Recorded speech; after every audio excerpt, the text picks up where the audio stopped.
Shabbat Shalom. In this week's Parasha of Parshat Bo, we read about the final 3 plagues that befell Pharaoh and the Egyptians and will ultimately lead to the exodus from Egypt. There is a very fascinating verse in the Bible. Let's go just one letter that transforms the meaning of a verse. God says to Moses, I'm going to strike the Egyptians bachatzot halayla, at midnight. But when Moses comes to Pharaoh and warns him and the Egyptians about what is going to transpire, he says the words kachatzot halayla, at around midnight. Now, why would Moses change the words from bachatzot, meaning at midnight, to kachatzot, around midnight? Surely, if God is going to bring the plague, and God says it's going to happen at midnight, it will happen at midnight. Why then does Moses change the words? There's a fascinating and very powerful medrash that describes what was going on, what Moses was thinking. Moses says like this: if I tell them bachatzot, as God has commanded me, at exactly midnight, we all know that if I walked around and asked you the questions, what is the time now? There's always going to be a fluctuation between your smartphone, your watch, someone else's phone, the clock on the wall. There's always this disparity of a couple of minutes or a couple of seconds. Could be 8:22, but 8:21. No, my clock says 8:23. My phone says 8:24. It's always this discussion and this argument about exactly what is the precise time. Is that reason that we have the atomic clock that gives us the exact time that we can all work from.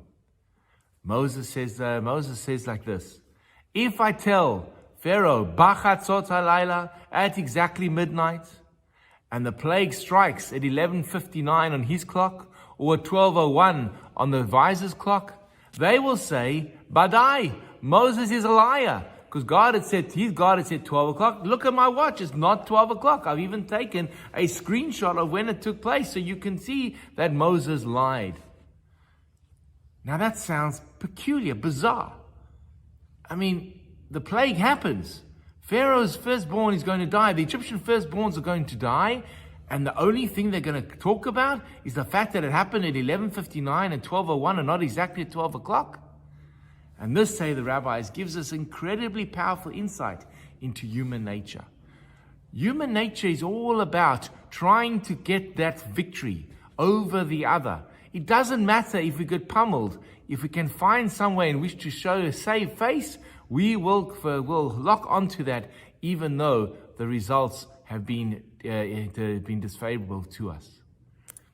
It's like the story of the rugby match, where the final score is 85-3.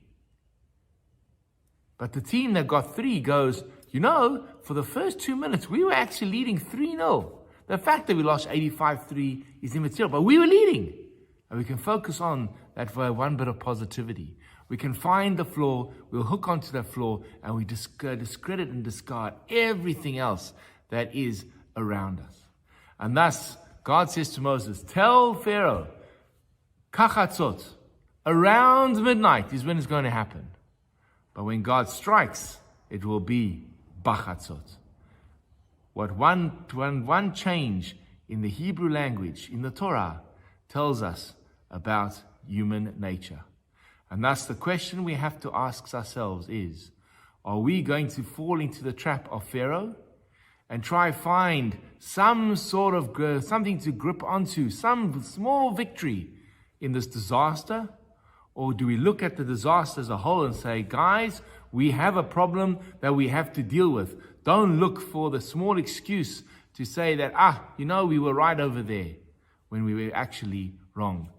Can we admit our mistakes, or do we want to continue down the path of Pharaoh?